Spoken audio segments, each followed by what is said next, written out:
حبیبنا و شفیعنا مولانا و ملجأنا و مأوانا محمد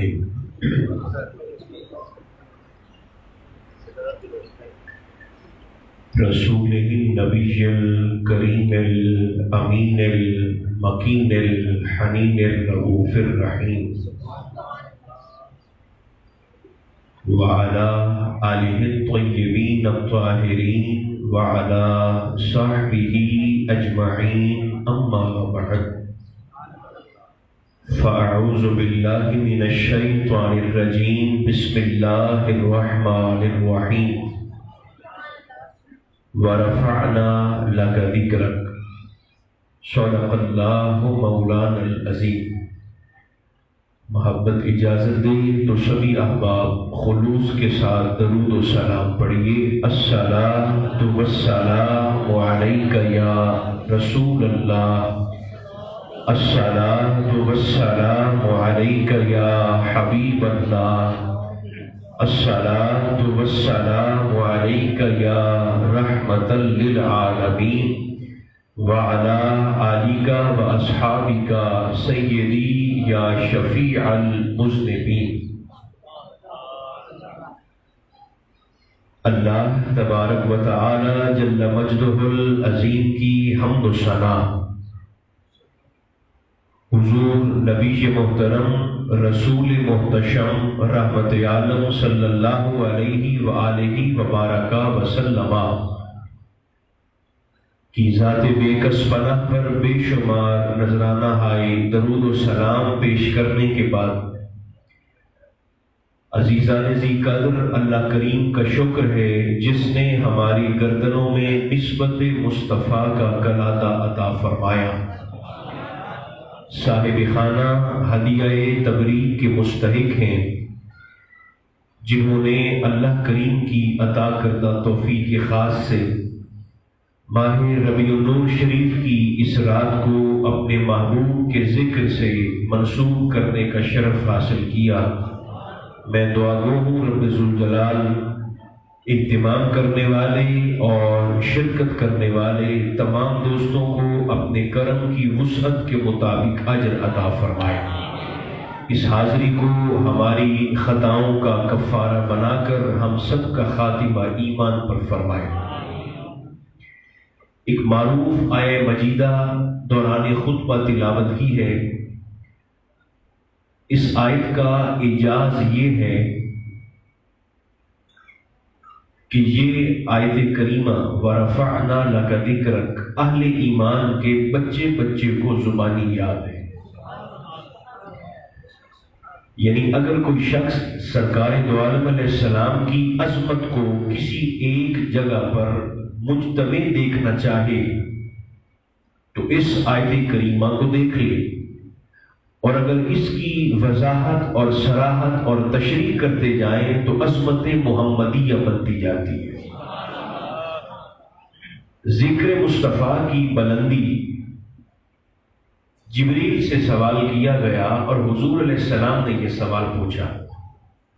جبریل حاضر خدمت ہوئے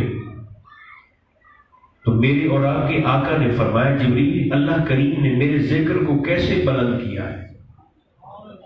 آپ نے عرض کیا، حضور آپ کے ذکر کی بلندی کی یہ صورت ہے، اللہ نے وعدہ فرما لیا ہے اور اس نے ارادہ فرما لیا ہے کہ جب جہاں جہاں مجھ خدا کا ذکر ہوگا اس کے ساتھ ساتھ میرے حبیب محمد مصطفیٰ کا ذکر ہوگا۔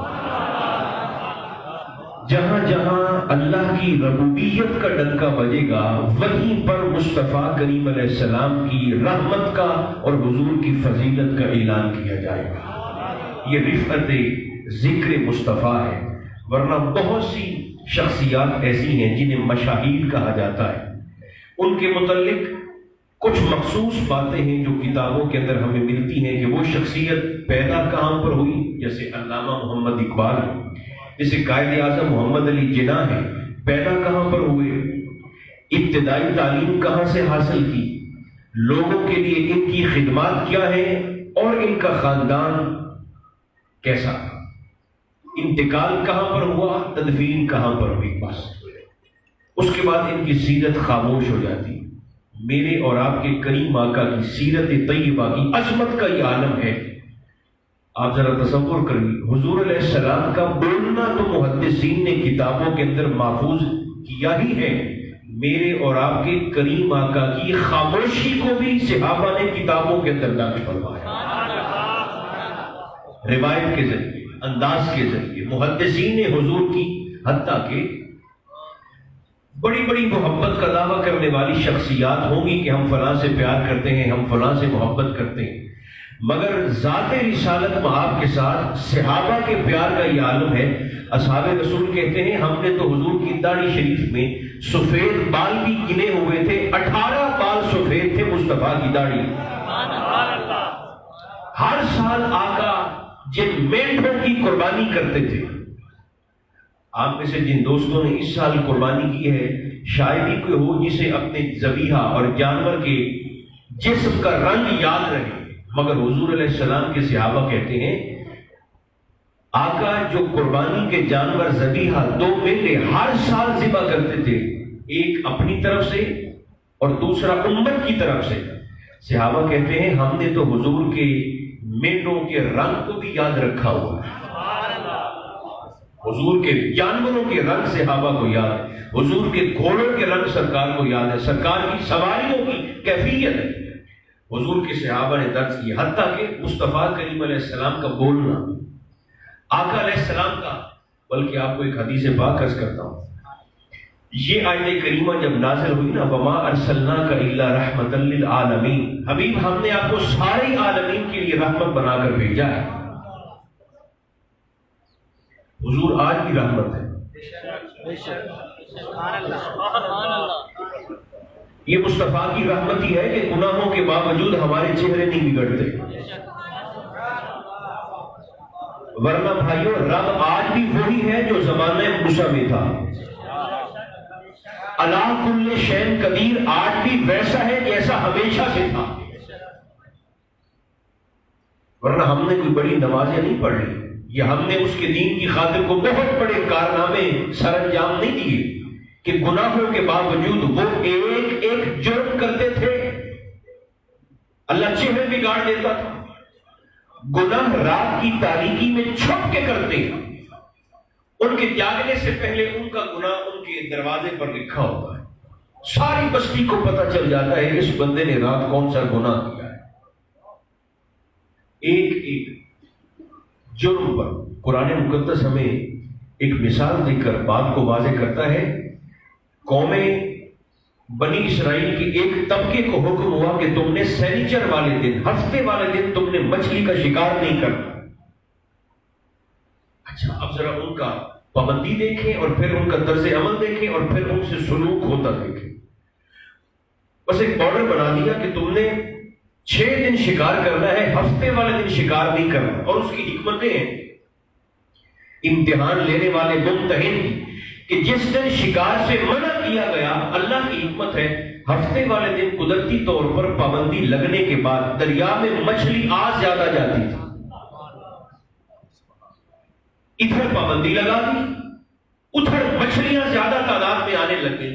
اب وہ قوم کیا کرتی تھی، جمعے والے دن شام کو جا کر دریا میں جال لگاتے تھے، ہفتے کا سارا دن وہ جال لگا رہتا، اور اتوار کو صبح صبح آ کر وہ جال کھول کر لے جاتے اور اپنے نبی سے کہتے ہم نے آپ کے رب کا کہا مان کر ہفتے کو شکار نہیں کیا۔ میرے آس تھا کسی بات پہ جلال آ گیا، پوری بستی کے لوگوں سے مخاطب ہو کر کہا گیا کونوا قردۃ خاسئین، ساری کی ساری بستی والے دھتکارے ہوئے بندر بن جاؤ۔ ایک لمحے کے لیے چشم تصور سے یہ منظر دیکھیں کہ 2 منٹ پہلے جس بستی میں انسان ہیں، لوگ ہیں، مرد ہیں، خواتین ہیں، بچے ہیں، اگلے ہی لمحے پوری بستی میں، پورے علاقے میں یا بندر ہے یا خنزیر ہے۔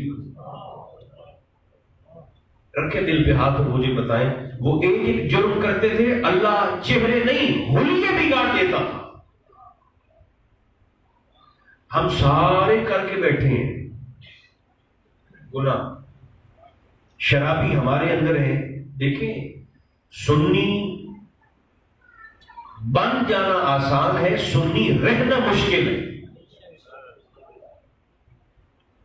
ایسا نہیں ہوتا کہ سارا دن آپ کسی اور کیفیت میں رہیں اور رات کو ایسے نہا دھو کے ستھرے کپڑے پہن کے آپ ذکر میلاد میں آ کے سمجھیں کہ میں اہل سنت سے تعلق رکھنے والا ہوں، ایسا نہیں ہوتا۔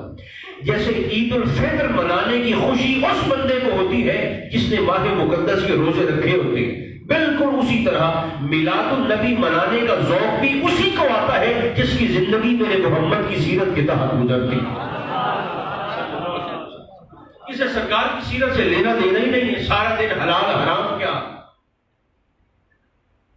اخلاق کیا، زبان کی نرمی کیا، طبیعت کی مٹھاس کیا، لوگوں سے حسن سلوک کیا، خدا خوفی کیا، جس کی جامع بلا یہ سارے کا سارا معاملہ کیا ہوتا ہے۔ اسے ذکر میلاد کا، اور یہ بات یاد رکھیں، یہ پارٹ ٹائم جاب نہیں ہے، یہ آل ٹائم جاب ہے،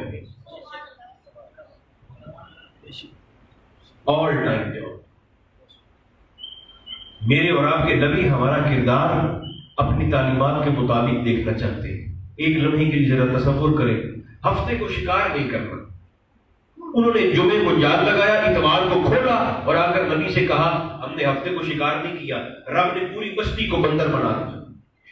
وہ ایک جرم کر بیٹھے، ساری بستی بندر اور خنزیر بن گئی۔ شرابی ہمارے اندر ہے، زانی ہمارے اندر ہے، سود خور ہمارے اندر ہے، بدکاریاں کرنے والے ہمارے اندر ہیں، دلوں کو توڑنے والے ہمارے اندر ہیں، قاتل، چور، ڈکیت، خاندان والوں پر ظلم کرنے والے، تعلقات کو توڑنے والے، سارے کے سارے جرم کرنے والے ہمارے اندر بیٹھے ہوئے ہیں۔ کبھی سوچا ہے کیا وجہ ہے؟ رب آج بھی وہی ہے جو اس زمانے میں تھا، طاقت آج بھی ویسی جیسی ہمیشہ سے ہے، مگر کبھی موازنہ کر کے سوچیں، وہ ایک ایک خطا کرتے تھے، اللہ حلیے بگاڑ دیتا تھا، ہم سارے کر کے بیٹھے ہیں، عذاب کیوں نہیں آتا؟ چہرے کیوں نہیں بگڑتے؟ حلیے کیوں نہیں بگڑتے؟ کسی کو غلط فہمی نہ رہے، اللہ نے یہ راز قرآن میں بتا دیا، فرمایا میرے حبیب آپ ان کو اعلان کر کے بتائیں، ما کان اللہ لیعذبہم وانت فیہم، لوگوں جب تک میرا حبیب تمہارے اندر موجود ہے میرا عذاب تم پہ نازل نہیں ہو سکتا۔ نہیں ذرا ٹھہر جائیں، مجھے تسلی ابھی نہیں ہوئی۔ جب تک میرا نبی تمہارے اندر موجود ہے میرا عذاب تم پہ نازل نہیں ہو سکتا۔ اگر کسی کو محسوس کرنا ہو نا حضور بطور رحمت آج کیسے موجود ہے، سر اٹھائیے، ابھی محفل کے ختم ہونے کے بعد اپنے گھر میں جائے وہ شخص جس کو معلوم کرنا ہو کہ سرکار بطور رحمت آج بھی موجود ہے یا نہیں ہے، یا مصطفیٰ کی مشکل کشائی کیا ہوتی ہے، یا مصطفیٰ کی حاجت روائی کیا ہوتی ہے، وہ ابھی محفل ختم ہونے کے بعد اپنے گھر میں جائے، کمرے میں کھڑا ہو کر آئینے کے سامنے، شیشے کے سامنے اپنے چہرے کو غور سے دیکھے، پھر آنکھوں کو بند کر کے پچھلی ساری زندگی کے گناہوں کو یاد کرے۔ جب ساری خطائیں یاد آ جائیں، جب سارے جرم یاد آ جائیں، پھر دوبارہ آنکھیں کھول کر اسی آئینے میں اپنا چہرہ دوبارہ دیکھے۔ اگر اتنے بڑے بڑے جرم کرنے کے باوجود بھی رب نے تیرا چہرہ نہیں نہ بگاڑا، سمجھ لے محمد آج بھی موجود ہے۔ اتنی بڑی بڑی خطاؤں کے باوجود بھی اگر اللہ حلیے نہیں بگاڑ رہا تو اس میں کمال ہماری داڑھیوں کا یا ٹوپیوں کا یا دستاروں کا یا نمازوں یا سجدوں کا نہیں ہے، یہ کمال ہے تو خالصتاً نسبت محمدیہ کا کام۔ سرکار آج بھی موجود ہے ہمارے اندر۔ دیکھیں نا، میں اس وقت کس چیز پر بیٹھا ہوں؟ میں نے کوئی ایسا مشکل سوال تو آپ سے نہیں پوچھ لیا، دیکھ کر بتا دیں کس چیز پر بیٹھا ہوں؟ کرسی پر۔ اچھا نیچے کرسی نہ ہو تو پھر میں کہاں؟ آپ کہاں بیٹھے؟ زمین پر۔ نیچے زمین ہی نہ ہو تو آپ کہاں؟ اللہ فرماتا ہے ان اللہ و ملائکتہ یصلون علی النبی، میں درود بھیج رہا ہوں اپنے نبی کے اوپر۔ اللہ کا معنی ہوتا ہے پر، اوپر۔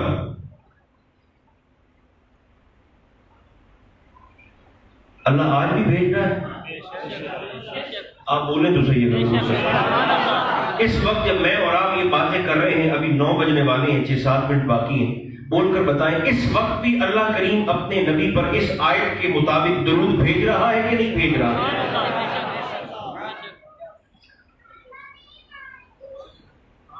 میں درود بھیج رہا ہوں اپنے نبی کے اوپر، علی النبی۔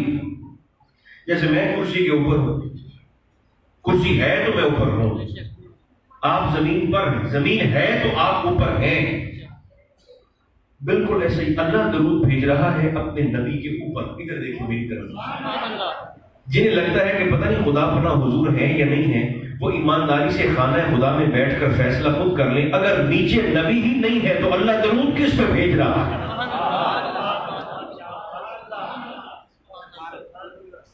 یہ ماضی کا صیغہ نہیں ہے، یصلون مضارع کا صیغہ ہے، کل بھی بھیج رہا تھا، آج بھی بھیج رہا ہے اور قیامت کی صبح تک بھیجتا ہی رہے گا۔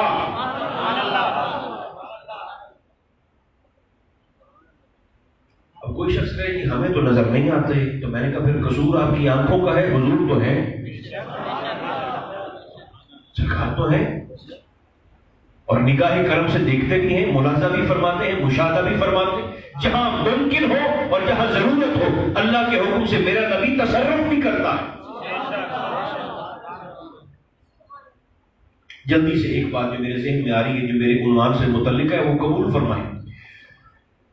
حضور علیہ السلام کی سیرت کا ایک ایک لمحہ محدثین کرام نے کتب حدیث میں محفوظ کیا ہے، حتیٰ کہ سرکار کا بولنا بھی، حتیٰ کہ حضور کی خاموشی بھی، حتیٰ کہ میرے مصطفیٰ کا کھانا پینا، سونا جاگنا، اٹھنا بیٹھنا۔ آقا کھانے کے لیے، لنگر تناول فرمانے کے لیے اگر کسی کے گھر تشریف لے کر گئے ہیں تو ایسی یادیں چھوڑ کے آئے ہیں کہ آج بھی کتابوں کے اندر وہ حدیث ہمیں مل جاتی ہے۔ حضرت ابو ہریرہ رضی اللہ تعالیٰ عنہ، یہ حدیث پاک ذرا سنیں۔ آپ ایک مرتبہ نا جناب انس بن مالک کے گھر گئے کھانے کے لیے، دعوت پر۔ ایسے نا سرکار انس کے ہاں ایک رومال تھا، رومال روٹیوں والا، اس پر ایسے کچھ سالن کے داغ تھے اور ایسے کچھ شوربے کے داغ تھے، کچھ کھانے کے داغ تھے۔ تو سرکار انس بن مالک جو میزبان ہے، انہوں نے کہا کہ آپ ذرا یہاں تشریف فرما، میں اس رومال میں نا روٹیاں لپیٹ کے لاتا ہوں، لیکن اس پہ ذرا داغ ہیں شوربے کے، سالن کے، میں اس کو پہلے صاف کر لوں۔ سرکار ابو ہریرہ کہنے لگے کہ حضور آپ اس کو اب دھونے جائیں گے، پھر یہ خشک ہوگا، پھر آپ اس پہ روٹیاں لائیں گے، اتنا تکلف نہ کریں، آپ اس کو رہنے دیں، ویسے ہی لے آئیں۔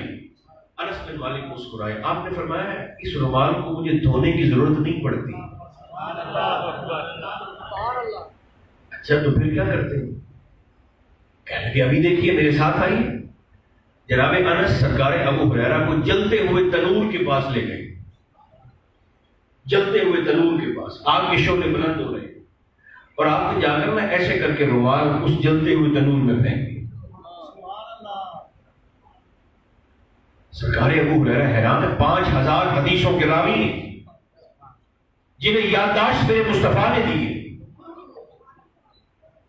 عرض کہ حضور جو سنتا ہوں بھول جاتا ہوں۔ سرکار نے فرمایا میرے سامنے جھولی پھیلاؤ۔ بڑی تکلیف ہوتی ہے لوگوں کو، بھر دو جھولی میری یا محمد پہ۔ میں نے کہا ابو ہریرہ سے حدیثیں آپ نے لے لی ہیں، ابو ہریرہ سے تھوڑا سا مصطفیٰ کا حیا بھی لے لینا تھا۔ جھولی پھیلاؤ میرے سامنے۔ سرکار ابو ہریرہ نے ایسے حضور کے سامنے جھولی کی، یہ نہیں کہا حضور آپ نے تو منع کیا ہمیں کہ نبی سے نہیں مانگنا، صرف اللہ سے مانگتا ہے۔ جھولی پھیلا کر بیٹھے، کہنے لگے سرکار نے ایسے اپنے ہاتھوں میں کچھ ہے ہوا میں لی اور ایسے کر کے میری جھولی میں خیرات کے طور پر ڈال دی، اور سرکار نے فرمایا لے جاؤ اس کو اپنے گھر جا کے کھولنا۔ فرماتے وہ حضور نے ایسا لنگر عطا کیا کہ آقا کی اس خیرات کے بعد پھر مرتے دم تک میں نے جو کچھ سنا ہے بھولا میں کبھی نہیں، جو بھی سنا ہے سیدھے دل پہ نقش ہو گیا۔ ابو ہریرہ کے دیکھتے ہی دیکھتے جناب انس بن مالک نے وہ جو کپڑا تھا، رومال تھا، اس کو ایسے تنور پہ ڈالا۔ وہ حیران ہوئے یہ کیا کیا؟ تھوڑی دیر کے بعد آپ نے آگ سے وہ رومال نکالا، بالکل روٹیوں والا رومال ایسے صاف ستھرا باہر نکل آیا، اور وہ جو داغ تھے وہ نیچے آگ میں رہ گئے۔ یہ کیا ہے؟ اب ذرا سنیں، سرکار انس کہنے لگے میرے گھر میں ایک مرتبہ مصطفیٰ کی تشریف لائے تھے علیہ السلام، سرکار کی جلوہ گری بھی ہوئی تھی، اسی رومال میں میں نے اپنے قریب کو لنگر پیش کیا تھا۔ آقا نے کھانا کھانے کے بعد اسی رومال کے ساتھ ہی اپنے ہاتھوں کو، اپنی مقدس انگلیوں کو ایسے کر کے صاف کر لیا تھا۔ فرمایا آقا کو اپنے دست پاک کو اسے صاف کر کے تشریف لے گئے۔ جب سے اس رومال کے ساتھ میرے کریم کے ہاتھ لگے، تب سے لے کر آج کا دن آ گیا ہے، ہم اس کو دھوتے نہیں ہیں، جب بھی صفائی کرنے کی ضرورت پڑتی ہے ہم اس کو آگ میں ڈال دیتے ہیں، یہ باہر نکل آتا ہے، داغ دھبے نیچے آگ میں رہ جاتے ہیں۔ رکھیں دل پہ ہاتھ اور مجھے بتائیں، جس رومال کے ساتھ کچھ لمحوں کی سرکار کو مس کر کے حضور نے اس رومال کو اپنے لنگر سے نوازا، اسے تو تنور کی آگ نہیں جلا سکتی۔ جس رومال کے ساتھ حضور نے 2 منٹ کے لیے، 2 منٹ کی شاید میں زیادہ کہہ رہا ہوں، آقا نے ہاتھوں کو مس کر کے اپنے ہاتھوں کو صاف کیا، اس کپڑے کے رومال کو تو میرے دوستوں تنور کی آگ نہیں جلا سکتی۔ جن کی رگوں میں مصطفیٰ کا پیار ہو، مصطفیٰ کا خون ہو، ان کو جہنم کی آگ کیسے جلا سکتی ہے؟ اگر وہ بات عقل میں آتی ہے تو یہ بات بھی عقل میں آنی چاہیے۔ یہ آیت کریمہ جب نازل ہوئی نا وما ارسلناک الا رحمۃ للعالمین، حضور سارے عالمین کے لیے ہم نے آپ کو رحمت بنا دیا ہے. اگلے ہی دن سیدہ عائشہ الصدیقہ رضی اللہ تعالیٰ عنہ، اچھا پتہ ہے کہ ہماری مصیبت یہ ہے کہ ہم نے نمازیں پڑھنا تو حضور سے سیکھا ہے، جنازے پڑھنا بھی حضور سے سیکھا ہے، کاروبار کرنا ہم نے پتہ نہیں کس سے سیکھ لیا، دین ہم نے اپنا مصطفیٰ سے لیا ہے. ذکر میلاد میں آنے والوں، ہم اپنی دنیا مصطفیٰ سے کیوں نہیں لیتے؟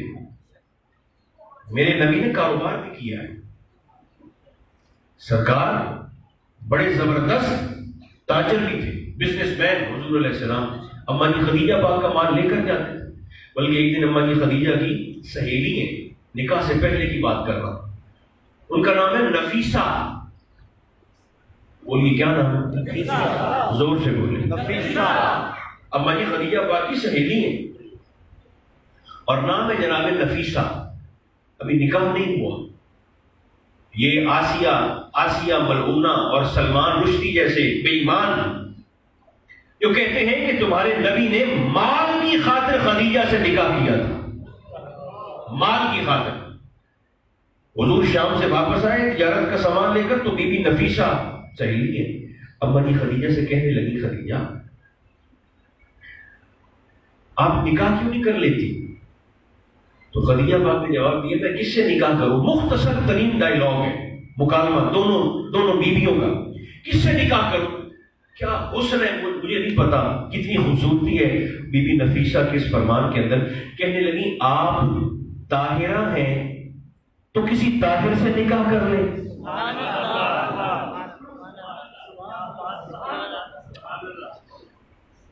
آپ پاک ہیں تو کسی پاک سے نکاح کر لیں. سر اٹھائیں، اور جن کی قسمت اچھی ہے وہ پھر جملہ سن کر مجھے ان کے چہرے بتائیں گے.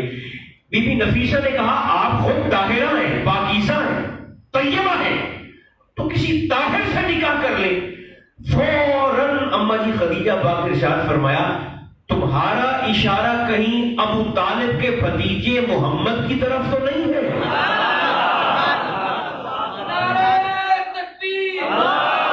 اچھا جلدی سے جملہ قبول فرمائیں، وقت مختصر ہے. آپ کی محبت کا شکریہ. تمہارا اشارہ کہیں ابو طالب کے بھتیجے محمد کی طرف تو نہیں علیہ السلام؟ تو کہنے لگی جی بالکل آپ نے درست سمجھا ہے، میں انہی کے متعلق کہہ رہی ہوں. اچھا اب جب مکہ کے بڑے بڑے روسا کے رشتے آتے تھے نا سرکار خدیجہ کے متعلق، ادھر دیکھیں اگلی صبح جب وہ رشتہ لے کر جانا ہوتا تھا انہوں نے، تو رات کو آپس میں بیٹھ کر عرب کے مکہ کے بڑے بڑے نواب اگلے دن رشتہ لے کر جانا ہے، تو رات کو بیٹھ کر وہ یہ ڈسکس کیا کرتے تھے کہ ہم اپنے بیٹے کا رشتہ لے کر جا تو رہے ہیں، خدیجہ ہمارے بیٹے کے رشتے کو قبول کر لے گی؟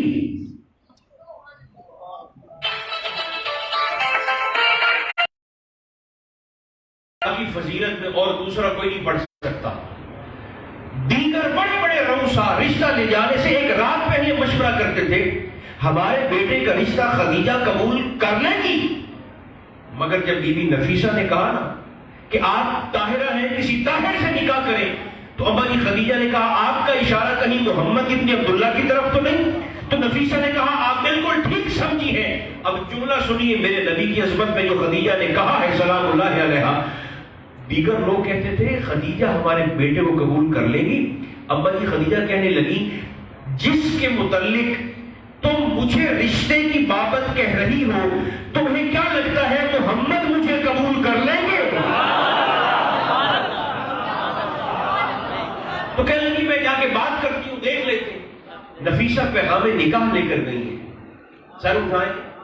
وہ اس ملعونہ سے کہنے لگا ہوں اور اس ملعون سے کہنے لگا ہوں رکھو اپنے سر پر اپنی کتابیں اور کھڑے ہو جاؤ گرجا گھر کے اندر اور اٹھاؤ قسم. میرے نبی خدا پناہ مال کے لالچ میں شادی تب کرتے جب پیغام نکاح مصطفیٰ نے بھیجا ہوتا. آپ پتہ نہیں غور کر رہے ہیں کہ نہیں کر رہے. پیغام نکاح مصطفیٰ کی طرف سے نہیں آیا، پیغام نکاح اما جی خدیجہ کی طرف سے گیا۔ پیغام لے کر گئی حضور کی بارگاہ میں سیدہ خدیجہ کی سہیلی کہ پیغام نکاح لائی ہوں۔ آپ نے پتا کیا فرمایا؟ آپ نے فرمایا ہم بنو ہاشم اور قریش کے ساتھ تعلق رکھنے والے ہیں، میں اپنے چچا سے پوچھ کر بتاؤں گا، چچا سے پوچھ کر بتاؤں۔ سرکار آدم علیہ السلام کو حکم ہوا جنت چھوڑ دے، کہا مولا جیسے تیری مرضی۔ یونس سے کہا گیا 40 دن مچھلی کے پیٹ میں جائے، مولا جیسے تیری مرضی، جانتے رہے نا آپ سے کہہ رہا۔ ابراہیم علیہ السلام سے کہا گیا آپ کو بیٹے سے بڑا پیار ہے، مولا بڑا پیار، فرمایا رکھے چھری اسماعیل کے گلے پر، مولا جیسے تیری مرضی۔ عیسیٰ علیہ السلام سے کہا گیا حکم میں دیتا ہوں مردہ آپ زندہ کریں، مولا کر دیتے جیسے تیری مرضی۔ ہر نبی کہتا ہے مولا جیسے تیری مرضی۔ تحویل قبلہ کی بات آئی، قبلہ کو بدلنے کی نیت لے کر میرے مصطفیٰ نے 4 رکعت نماز ظہر کی نیت کی، ابھی 2 رکعتیں ہوئی ہیں، 2 باقی ہیں۔ اللہ فرماتا ہے قد نرى تقلب وجهك في السماء فلنولينك قبلة ترضاها، میرے حبیب جس طرف آپ کی مرضی ہے چہرہ آپ پھیرے، کعبہ نہ پھیرو، محمد کا خدا نہ کہے۔ ہر نبی کہتا آیا مولا جیسے تیری مرضی۔ اللہ اپنے حبیب سے کہتا ہے میرے حبیب آپ چہرہ پھیرے، میں قبلہ پھیر دوں گا جیسے تیری مرضی۔ مگر جب مصطفیٰ کریم علیہ السلام اپنے گھر تشریف لے گئے، چچا ابو طالب صاحب نے تشریف فرمایا، چچا جان مکہ کی طاہرہ کا، طیبہ کا، خدیجہ کا رشتہ آیا ہے، پیغام نکاح آیا ہے۔ ابو طالب کہنے لگے پھر آپ کا کیا ارادہ ہے؟ بڑے آرام سے عرض کروں گا، جملے کا لطف آپ نے خود اٹھانا ہے۔ آپ کا کیا ارادہ ہے؟ میرے نبی جنہیں اللہ کہتا ہے جیسے تیری مرضی، ابو طالب سے کہہ رہے ہیں چچا جیسے آپ کی مرضی۔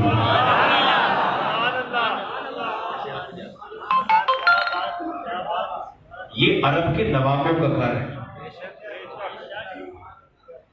ایسے ہی آپ غریب سمجھ کے حلیمہ چھوڑ گئی تھی، یتیم سمجھ کے چھوڑ گئی تھی، آپ نے کیا سمجھا اس خاندان کو؟ دیکھیں آخری بات میں، میرا وقت بھی ہو گیا بلکہ کچھ اوپر ہی ہو گیا، آخری بات سرکار دو عالم علیہ السلام کا ایک ایک عمل محفوظ ہے۔ یہ آیت کریمہ جب نازل ہوئی جو بات سنانے لگا ہوں کہ حضور سارے عالمین کے لیے رحمت ہے۔ ایک مرتبہ نا اما عائشہ صدیقہ رضی اللہ تعالیٰ عنہ سرکار اپنے گھر کے باہر کھڑے ہو کر ایک صحابی کو ڈانٹ رہے ہیں، کسی بات پر سختی کر رہے ہیں، سرزنش کر رہے ہیں۔ ڈانٹ کر جب آ کر گھر تشریف لائے، حضور رحمت کیسے؟ تو اما جی عائشہ صدیقہ کہنے لگی حضور جنہیں آقا پیار سے حمیرہ کہتے تھے، نام تو عائشہ ہے نا، محدثہ صدیقہ طاہرہ عائشہ، لیکن سرکار پیار سے حمیرہ کہتے تھے۔ تو کہنے لگی حضور آپ تو سارے عالمین کے لیے رحمت نہیں؟ میں بالکل ہوں۔ تو سونے میں نے ابھی اپنے کانوں سے سنا ہے کہ آپ باہر کھڑے ہو کر کسی بندے کو ڈانٹ بھی رہے تھے۔ حضور ایک طرف رحمت للعالمین ہونا اور دوسری طرف کسی شخص کو ڈانٹنا، سختی کرنا۔ سرکار مسکرائی۔ آخری جملہ نہیں ہے، میرے آقا کا فرمان ہے، آخری سرکار نے فرمایا عائشہ حضور رحمت کیسے؟ فرمایا عائشہ اگر میں کسی شخص کو ڈانٹتا بھی ہوں نا تو میری ڈانٹ کو سہنے کی برکت سے اللہ اس شخص کو اتنا ثواب عطا کرتا ہے جتنا کسی شخص کو فرض نماز کا ثواب عطا فرماتا ہے، فرض نماز کے برابر ثواب عطا کرتا ہے اس بندے کو جو مجھ مصطفیٰ کی ڈانٹ کو سہ لیتا ہے۔ حضور کا ڈانٹنا بھی کتابوں کے اندر محفوظ ہے۔ ماہ ربیع النور شریف کے ایام ہے، میں آپ کی خدمت میں یہ گزارش کروں گا کم از کم 1,00,000 مرتبہ، زیادہ نہیں، صرف 1,00,000 مرتبہ سرکار کی ذات پاک پر درود بھی پڑھا جائے، سلام بھی پڑھا جائے۔ شوق کو بڑھانے کے لیے مولا علی شیر خدا کا فرمان میں آپ کو سنا دیتا ہوں۔ جناب علی مرتضیٰ فرماتے ہیں اگر کسی بدصورت بچے کو مسلسل درود پڑھایا جائے اللہ اسے خوبصورت فرما دیتا ہے۔ اللہ ہمیں توفیق عطا فرمائے۔ صلی اللہ تعالی علیہ